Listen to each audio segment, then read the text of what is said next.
নেপালের স্বপ্নময় শহর পোখরা শুধু হ্রদ, পাহাড় আর বরফ ঢাকা শৃঙ্গের জন্যই বিখ্যাত নয়। এখানকার ঝুলন্ত সেতুও ভ্রমণকারীদের টানে।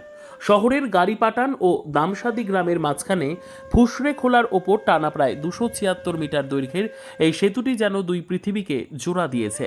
2016 সালে নির্মিত এই ইস্পাত দড়ির সেতু একসঙ্গে প্রায় 700 জন মানুষ বহন করতে সক্ষম। শুনলেই বুকের মধ্যে এক রোমাঞ্চ জেগে ওঠে। সেতুর ওপর দাঁড়িয়ে চারিদিকে তাকালেই চোখে পড়ে পাহাড়ি বনভূমির সবুজ ঢাল, নিচে গর্জনরত নদীর স্রোত, আর দূরে দেখা যায় চাষের জমি। হালকা বাতাসে সেতুটি কেঁপে ওঠে, আর সেই দুলুনি যেন অভিযাত্রী মনে বাড়তি উত্তেজনা এনে দেয়। স্থানীয়দের কাছে এটি শুধু যাতায়াতের পথ নয়, এটি তাদের দৈনন্দিন জীবনের এক অপরিহার্য অংশ। কিন্তু পর্যটকদের জন্য এটি এক ব্যতিক্রমী অ্যাডভেঞ্চার।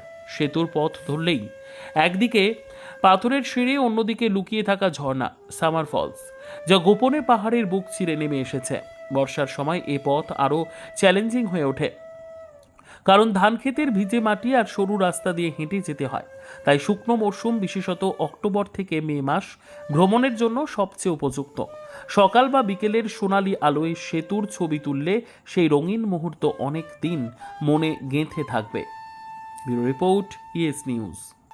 কি সুন্দর হ্যাঙ্গিং ব্রিজ, এবং সেই সঙ্গে নদী, সবুজ পাহাড়, সব মিলিয়ে প্রকৃতি একদম সুন্দরভাবে সেজে উঠেছে।